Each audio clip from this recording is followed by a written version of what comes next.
Hello everybody, hello and welcome. Welcome to my kitchen. If you are joining us via Facebook Live, welcome along. It's great to have you here. Now, if you are watching this on YouTube and it's a recorded video, just a little word of advice for you. This is a live cooking class, so there will be a little bit of chit chat because we've got people watching live. I'm connecting with them, they're connecting with me. So if you are watching this on YouTube, just bear that in mind, that you're actually part of this amazing community known as Bridget's Healthy Kitchen, and you're watching a live cooking class. As it happens, no cuts, which is exciting. But if you're joining me on Facebook, hello, stop it and say hi. Let me know where you're coming from. Let me know if it's the first time you're joining a class or if you're a bit of an expert when it comes to our cooking classes, because I've looked at my research and we've done over 200, coming close to 250 live cooking classes that have all been done right here on Facebook, and we're doing one tonight and it's going to be a fantastic one. We're going to be cooking my amazing, let me show you a photo actually, I've got it here in my cookbook because it's coming straight out of Treat Yourself Healthy, which is of course my amazing cookbook, and it's on page 218. Don't have my glasses on, so I'm just kind of faking it. Here it is. This is what we're making today. Do you see that? We are making my rhubarb meringue cupcakes. And what that essentially means is that I'm giving you 2 recipes for the price of 1. Well, it's free, but for the price of 1, you're getting my incredibly tender and delicious and moist and flavoursome and gorgeous vanilla cupcakes, which you can use as a base for anything. And I'm also going to teach you guys how to do the meringue topping that goes on top. And we're going to complete that off with a bit of a fire. I'm just making sure I've got my torch. Yes, I have. I'm going to show you guys how you can even grill the top of that meringue as well. So 2 recipes for the price of 1 tonight. And what they essentially make is just the most amazing little treat. They really, really are good. So that is from the cookbook, Treat Yourself Healthy. Of course, you can get your hard copy of this book through Bridget's.shop. If you want your own copy, I suggest you do, because there's over 200 healthy treat recipes. That one on the front cover there, that is my magic chocolate cake. And would you believe inside that magic chocolate cake, there's cauliflower?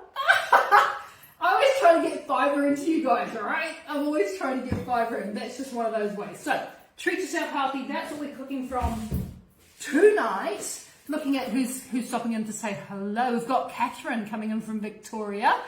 Judith is saying she's watched a lot. Been joining us since 2019. Hi to Judith. Hi to Ali, who's joining us all the way from Rangiora in New Zealand.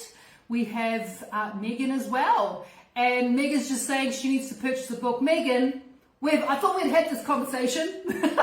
You do need to purchase the book. It is a keeper. It's a real good one. I'm super proud of it. Not the fact that I wrote it, but I almost took all the photos as well, which is exciting. So let's get into the recipe.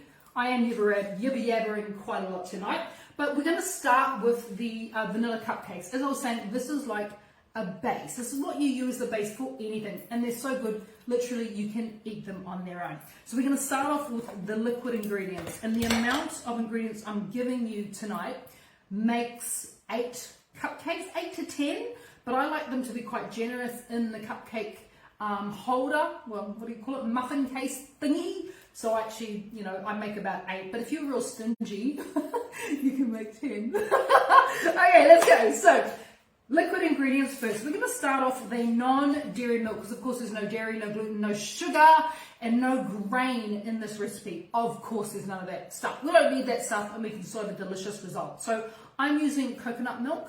You can use almond milk, you can use macadamia nut milk, any of the non-dairy milk. Soy milk is also a really good one to use. I would probably stay away from oat milk, only because oat milk is quite high in carbohydrates, and this is quite a low carb recipe. So we're going to start with 100 mils. I hope I've got enough. I think I've just got enough.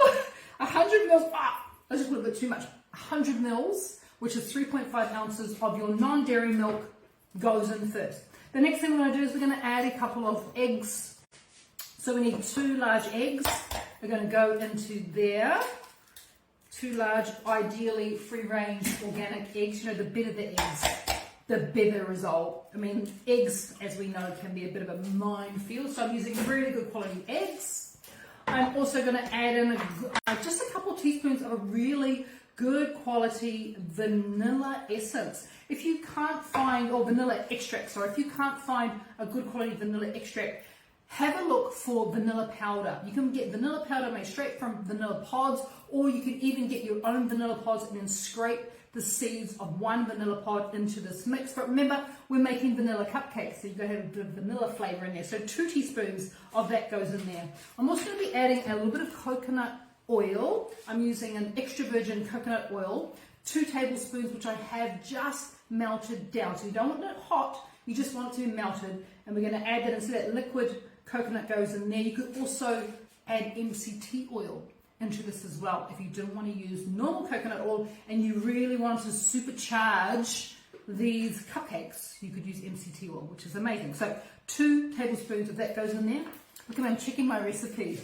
I can't remember. I'm just looking, I've got a book in front of me. And this is my one, this is so well used. This is my kitchen book. I'm just making sure I'm getting the recipe right for you guys. So I think that's all the ingredients we need when it comes to the liquid stuff. Just give it a bit of a blend. I should have had a whisk. I don't have one. Do I have one? No, I don't. That's all right. Because really, this is very simple to make, this vanilla cupcake recipe. It's one that you could like introduce to the kids. It's a really nice recipe to get kids cooking because it's super simple and it doesn't take long. You mix the wet ingredients, you mix the dry ingredients, you combine them and you bake it. It's that easy. So with that in mind, let's move on. Because that's what I'm doing. See, that's it. With that in mind, I'm going to move on to the dry ingredients. Again, of course, you guys know me. I'm working directly onto my kitchen scales, which makes it, so much easier. And I'm just directing all the ingredients, weighing them off into there. So I have almond flour. You could use almond meal. You could use cashew nut flour. You could use another nut or seed flour of your choice. If you've got nut allergies, you can also try another seed flour as well. I'm using almond flour because it's got quite a mellow or mild flavor. And it's almost... You can really taste the vanilla, but if you use some like cashew nut flour, could also do it for you as well. But if you want to use like the more stronger tasting seeds, like sunflower, it's going to taste a little bit unusual, I have to say. So into our bowl, we're going to put 150 grams of our almond flour or almond meal, and the only difference between almond flour and almond meal is the whole almond, skin as well, being ground up, so you've got brown flecks through it. In fact, the almond meal is a little bit better for you because it's got the fiber from the skin still in there. So 150 grams is 5.2 ounces of our almond meal or almond flour goes in there. We need to also add a little bit of sweetness, and the sweetness by the way today is our 0 as sugar, which is our pure erythritol. And as you guys know, what that means is that this will not give you a massive blood glucose spike, because our 0 as sugar has 0 effect on your blood glucose spike, even though it's super, super sweet. And because it is super, super sweet, I'm only adding in here 50 grams. That's all I'm adding is 50 grams, which is not that much, right, of our 0 as sugar. As well as that, I'm going to add some inulin powder. And the reason I'm adding inulin powder is, again, we're just going to up the sweetness just a bit, but the main reason is inulin powder is a prebiotic. That means these cupcakes will go into your gorgeous body and start to help to feed the bacteria that call you home. So all your healthy bacteria need to be fed. And you know what feeds it? Things like inulin. So I'm putting into here, oh, I broke my jar. How did I do that? Never mind. I'm putting into here 40 grams, yes, 40 grams of inulin powder is going into there. And inulin powder, what I really love about it, apart from the fact that, it literally feeds your healthy gut bacteria, but inulin powder tastes like candy floss, and it won't give you that massive glucose spike, blood glucose spike as well. So it's really good for that, and of course it's feeding your healthy gut bacteria.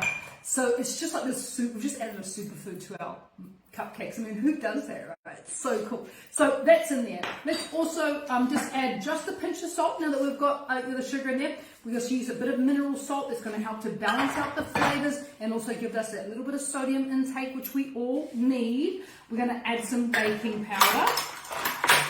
And so baking powder is just 1 teaspoon of baking powder goes in there. I'm also going to be adding some baking soda. And when it comes to the baking soda, I'm just going to add in half a teaspoon. And then what I always like to do, oh, it's a bit much. What I like to do is just give it a little bit of a push down with my finger. That's just in case there's any lumps in there. We can make sure to remove those lumps, because the last thing you want is to have like a lump of baking soda in your cupcake, because that's going to taste very metallic. Obviously we want to avoid that. So that's in there.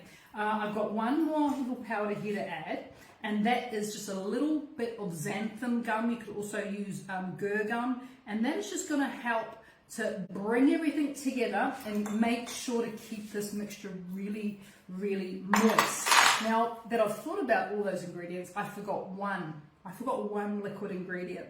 One. It doesn't seem like much, but it's going to help to activate the soda and the baking powder. So it's really important.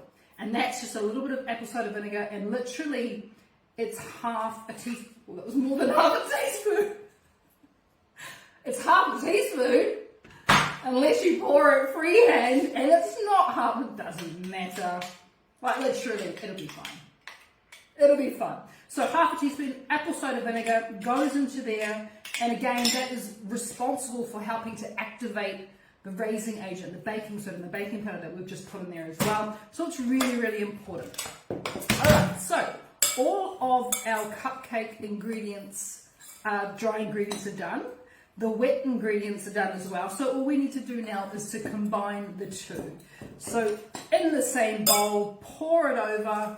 Don't need any fancy bit of equipment for this part. Just give it a little bit of a mix with your spoon, and you've basically got your batter done. Now, one of the things I love about these cupcakes is that because there's no gluten, they're really, really tender. Sometimes, and I've had this before, I've had cupcakes that are almost like, it's like chewing a piece of foam. They're not very tender, they don't sort of break apart in the mouth, whereas this recipe is guaranteed to do that. It's just absolutely gorgeous. So that's our mixture done. Let's grab up our muffin tin or cupcake tin. Now this, as I was saying, this particular recipe makes 8 if you are being generous, or it makes 10 if you're being stingy. I'll leave that up to you. I'll leave that up to you, but look, I find that 8's perfect. 1, 2, 3, 4, 5, 6, 7, 8. So what are we using? Flamingos today. Is lovely, flamingos. And with 8 cupcakes, I have worked it out that that's 2.5 spoons of the mixture in each case. Yeah, 2.5 spoons. So fill up your cases. It comes around about 3/4 of the way up, which is perfect. Absolutely perfect. Like I said, if you're doing 10, you're probably only going for 1 3/4 of a tablespoon per cupcake. But for 8, it works out to be around about 2.5. And here's a really good tip for you guys. If you do not own one of these, hopefully you own multiple bits of this equipment. This is one of my favorite bits of equipment in the kitchen. The simple spatula. Because when you get down, obviously, to the end of the bowl, and you're looking at it going, one of the cupcakes is going to be short because you don't have enough mix. Literally, you use this, you scrape around that bowl, and I guarantee you, you will get 8 perfect cupcakes, amount-wise, because there's usually so much that's stuck to the bowl that we don't consider is actually part of the mix. So make sure you use your plastic spatula to get everything out of the bowl. As I said, kids hate it. Hate the plastic spatula, because you know what that means. There's nothing left to lick the bowl with. But you get 8 perfect cupcakes. So once these are all full, you want to pop over to your oven. I've got my oven set at 170 degrees Celsius, which is 320 degrees Fahrenheit.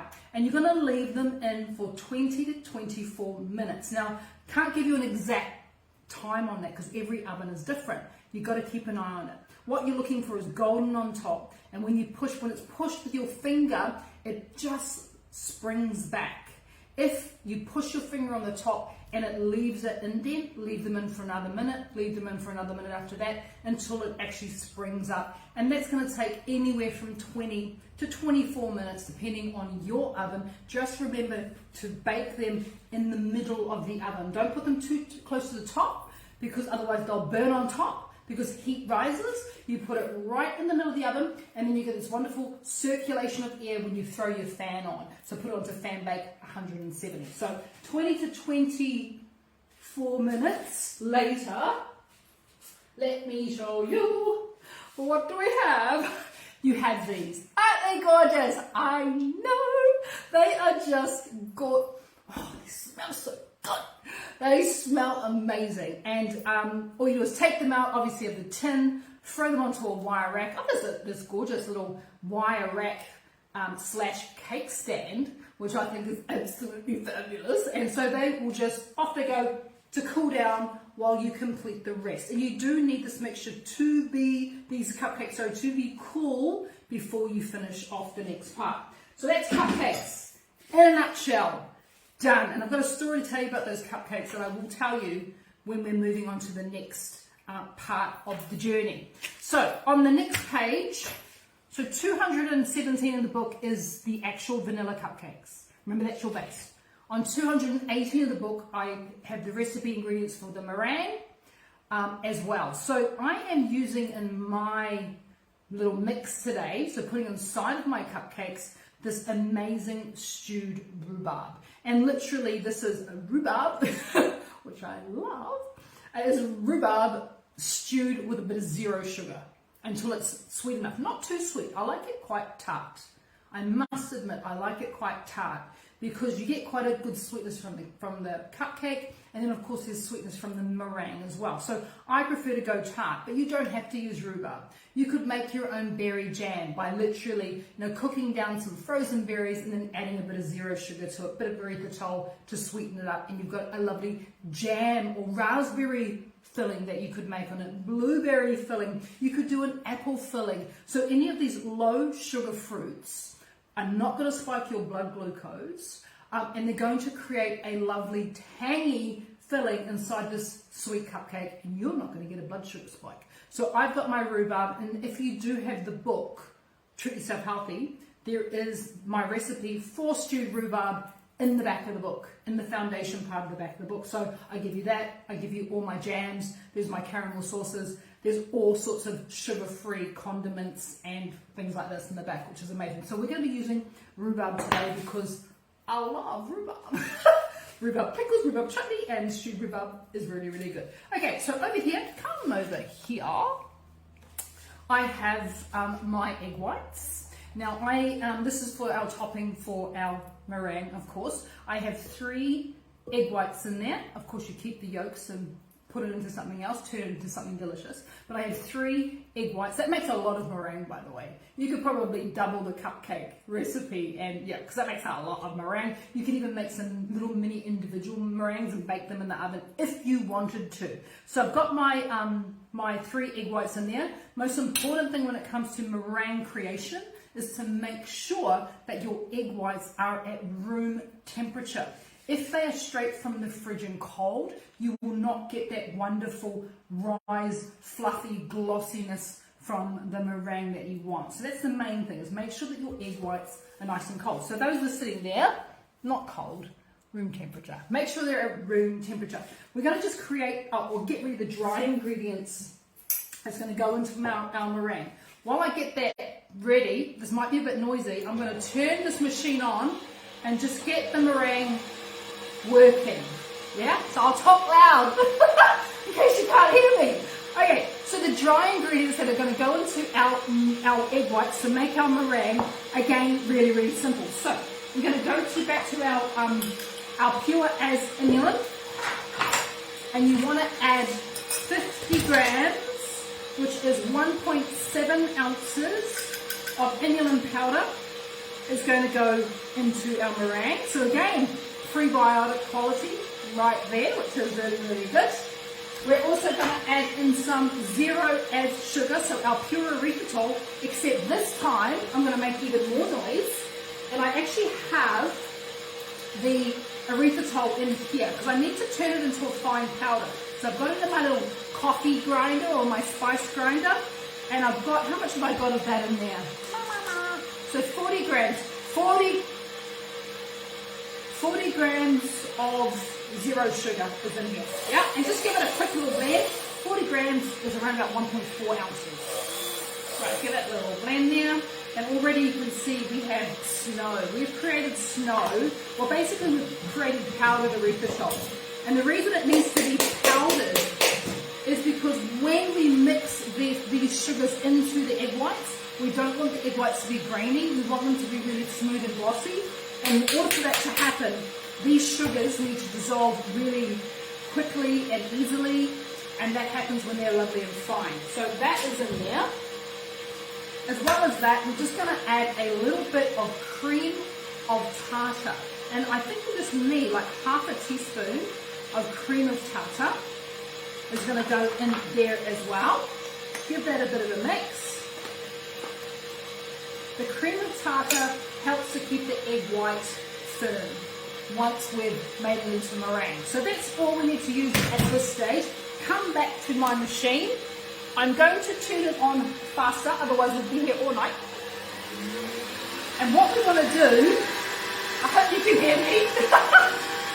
What we want to do to start off is we want to whisk the whites with nothing else in there until they become foamy. So that's stage one. As you can see, we're getting foam, which is perfect. Now over to my dry ingredients. And what I'm going to do is I'm going to very, very slowly, very chilled out, relaxed sort of a way, I'm going to begin to add in the dry ingredients. But I'm doing it 1 tablespoon at a time, and I'm allowing time between spoons so that those sugars get the opportunity to mix in and dissolve. That's why it's 1 spoon at a time. Look at that. We've already got meringue happening, right? This is such a good machine. I love this. Love it, love it, love it. So 1 spoon at a time. And already I'm getting a really glossy result from the meringue, which is what I want. Now I want that lovely glossy result. Looking so good. I'm so excited. I love meringue. Especially when it's a prebiotic and it helps to feed my healthy gut bacteria. Can't go wrong, right? So in total, when you're making something like this, like a meringue topping or a pavlova, you're probably going to be looking at, in an electric mixer like this, set on high, I've got it on high speed, you're probably looking at around about 3 to 4 minutes of continuous whisking to get it to those glossy peaks. Can you overbeat? Yes, you can. Absolutely. So just keep an eye on that. But we're looking for gloss. Pretty happy with what's happening so far.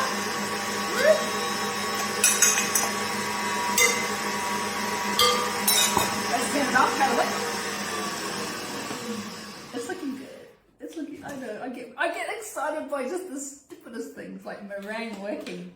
Yeah, you know it's ready because, you know, it's sticking to my whisk. So we know it's good. I'm only going to add 1 more last thing into there. Well, I could add a couple, but I'm going to add, actually I could add 3 more if I really wanted to, just to make it really meringue-like.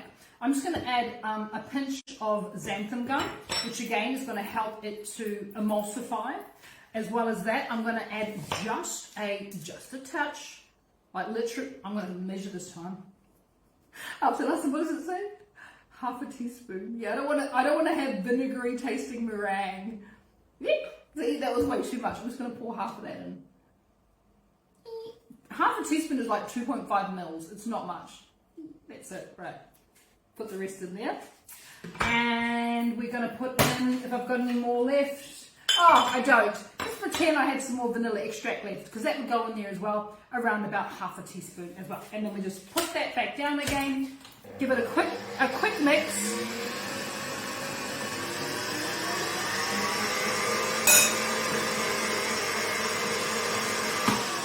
And yep, I'm happy with the results, which is great. And look at this, really stuck.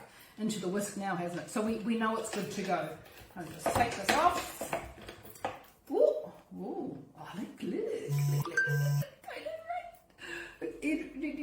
really good, really good. That's a little, definitely a good sign if you give it a bit of a shake and it sticks to the whisk. You can imagine that this could be quite problematic in terms of getting it, you know, glossy and thick enough if you are using your hand to whisk it. So if you don't have an electric beater or an electric whisk, yeah, it can be. Look, it's not impossible.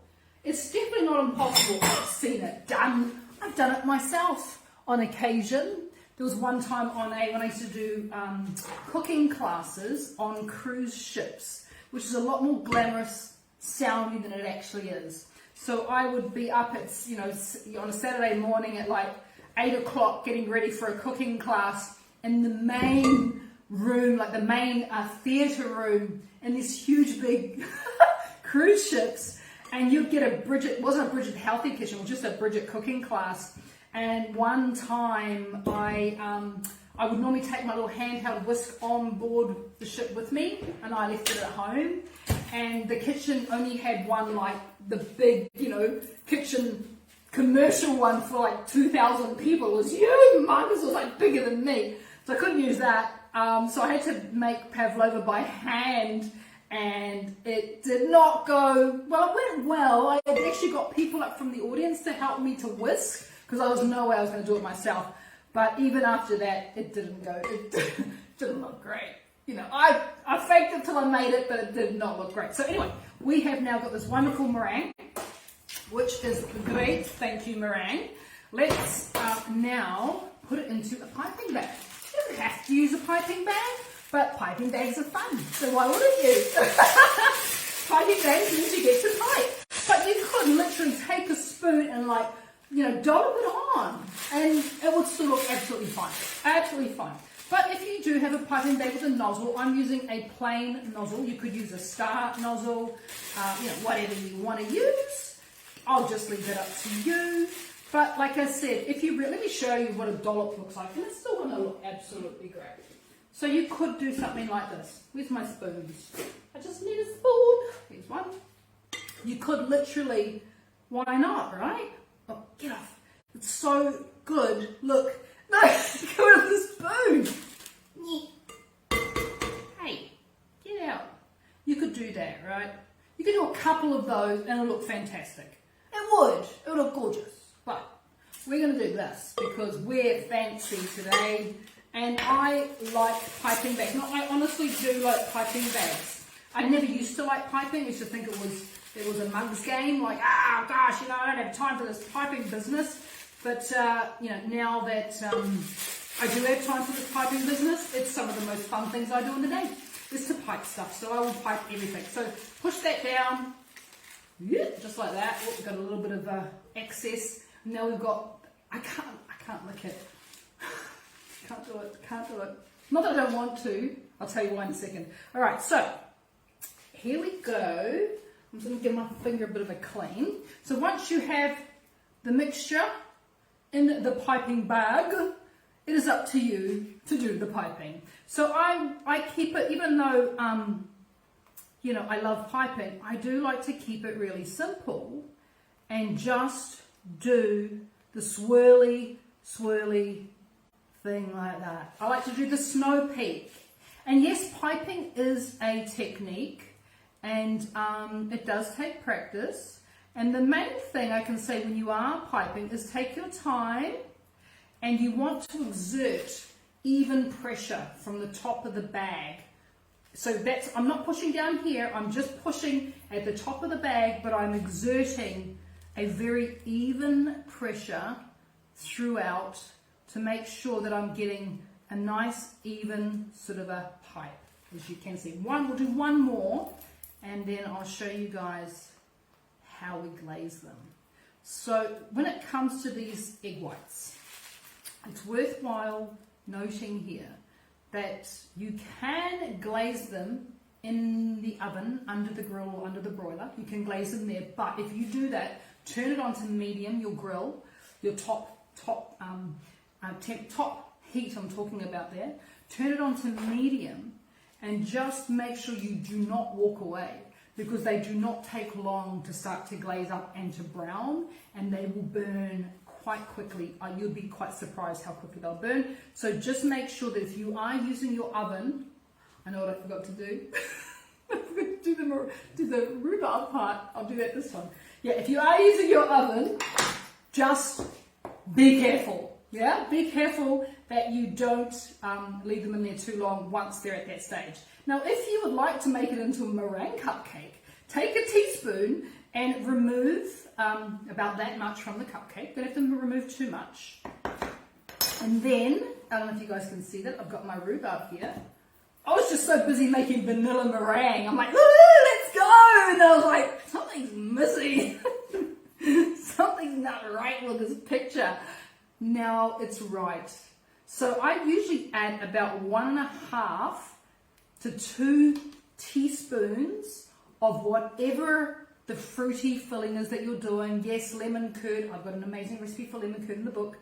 Rhubarb, stewed peaches, because we're quite a good low sugar fruit. You decide whatever you want to do to make it so, and you do that before you put on the topping. So I think we've got enough in here to maybe do one more. Look, I'm going to cheat a little bit. No, I'm not. I can't cheat. You guys are watching. Damn. I got to do it properly. All right. This is the messy part. Refilling a piping bag is never any fun unless you like to lick your fingers. And as I was saying, I can't lick my fingers because I am nearly 24 hours into an extended fast. So, what timing to do a vanilla cupcake cooking class? I'm doing an extended fast. I will be breaking my fast tomorrow lunchtime, around about the 42-hour mark. I will not be breaking it with this though. This is coming afterwards. So this is coming off as dessert. Oh, just getting meringue everywhere. Oh gosh, here we go. So I'm just very carefully trying to manipulate the meringue into the piping bag without making a humongous mess. Okay, so let me just turn this around. See, I think the reason why I forgot to add the rhubarb is because you needed to see me do it again, right? 4 times was not enough. We need to do 5. All right, this could have some air bubbles or piping farts, as we like to call them in the kitchen, because plastic is not the greatest piping bag, but it still works. Oh, look at that. We'll take it, right? We'll take it. We'll take that. It's looking good. And we've got one cupcake that actually has rhubarb in it, which is fantastic. Of course, I will do the other ones as well. So that's how we top it. That's how we fill it. So now we're on the same page, which is awesome. So how do we glaze it? I've given you the method for the oven, with the caveat that you must not leave the oven area. Like, don't go on Facebook. Don't sit back in front of the TV, because all your hard work might be undone in a minute or 30 seconds, because it does not take long. So just be aware of that. And you kind of want to move the tray around as you are glazing them over top, because I realise not a lot of people have this little blowtorch here. So this is the kitchen blowtorch. It means we have fire. So not only do I use it to light my candles all throughout the house, I also use it to glaze the tops of things, including these amazing meringues. So what you can do is you can literally just go to work and glaze it, And look, we're just going to get a lovely glaze now. It does look, I'm trying to be careful that I don't burn the paper cases for a start, but also that, there we go, we've got a little bit of burnt paper, but also that I don't get too close with the flame. Oh, if I can turn the flame down, there we go. Don't get too close with the flame and get too much colour on our meringue. Now this is where I would normally put my glasses on. I love this part so much, because you can really get in to the little crevices of what you've created by your piping, and it starts to look absolutely stunning, and it smells amazing too. It smells like burnt sugar. Who doesn't like burnt sugar? So if you think I'm gonna do this lots, go and buy your own blowtorch. Or if you just want a really fast way to light your candles around the house, you can't go past a kitchen blowtorch. I bought this on Amazon. I bought this online, and of course it's refillable, so you never have to worry about matches ever again. And then you get this ability to glaze the top. You know, I also, like if I'm doing glazing the top of pies, things like that as well. It's not just meringue that I make. It is, I use this little torch for absolutely everything. Now I'm having fun. I'm going to do one more. I'll just do one more, because again, you guys can just see how quickly it works. How quickly you can get this lovely, whoop, don't burn the paper, this lovely glaze happening. Just like that, you get the whole house smelling like a bakery. And speaking of bakeries, I told you I had a little story to tell when it comes to these cupcakes. So I was in New York a couple months ago. Not my first trip to New York, but my first trip to New York where I could afford to actually buy food. So yeah, it was a lot different. Yeah, it was a lot different. So we got to try some things that I've always wanted to try that we couldn't do the last time we were in New York. And one of those things was a very famous bakery in New York that is like world famous and known specifically for its cupcakes. So I got into the queue and I went out and bought a cupcake. Yes, it had gluten and it had sugar, of course, but I was just so curious to know what was all the fuss about. So I bought the cupcake. It looked amazing, you know, as cupcakes do. I mean, who wouldn't want to eat that? Who wouldn't want to be given that? Oh look, I'm just going to just tidy it up around the edges. Told you I get a little bit OCD when it comes to this because it's so much fun getting the glaze done. So yeah, I got in the queue, got the cupcake. Oh my god, amazing, amazing, amazing. It was so expensive as well, right? For this one cupcake, I'm like, I'm doing it. I'm going to have a bite. It's going to be incredible. I was so underwhelmed. You know why I was so underwhelmed? Because all I could taste was sugar, and all I could taste was gluten, and all I could taste was flavorings. Whereas this cupcake, it's all natural. Everything that you've seen today here is natural. There is no gluten. There is no sugar. There is no dairy. There is no grain. So you've got this wonderful low-carb cupcake that looks as good or tastes as good as it looks. Oh, God, look at that. Look at that. Isn't it gorgeous? So I won't name the bakery. Yes, well, it's called Magnolia Bakery. I've even got the cookbook. Never tried their recipe because obviously full of sugar and gluten, but I was miserably disappointed because I am used to eating like this. And for me, I want to eat like this all the time. This is real food. This is whole foods. These are foods that you understand. There's no nasties in there. There's no chemicals in there. And you get to, you know, feed this amazing food to the people that you love. So I hope you've enjoyed today's little episode. Thank you for bearing with me as I forgot to add the rhubarb. But you know what? Who cares? It's still going to be absolutely delicious and gorgeous and wonderful. And if you do make this recipe, remember you can find the complete recipe in my cookbook, Treat Yourself Healthy. And if you do make this recipe, I would love to see some photos. Please share your photos with me on Facebook at Bridget's Healthy Kitchen, in our private group as well, which is Bridget's Healthy Kitchen Family, which is our private community online. Share your images. I'd love to see what you come up with, and I'd really like to see your expertise when it comes to the piping and it comes to the glazing, because I'm telling you, this is the fun part. This is where it gets real fun. So thank you so much for joining me. I hope you've enjoyed, like I said, today's session. I look forward to spending lots more cooking times with you guys coming up every week for 2023. We're going to be doing a live cooking class right here. I can't wait to share all my amazing recipes with you guys. Until then, be well, be safe, happy cooking, and even more happy eating. Everyone, take care.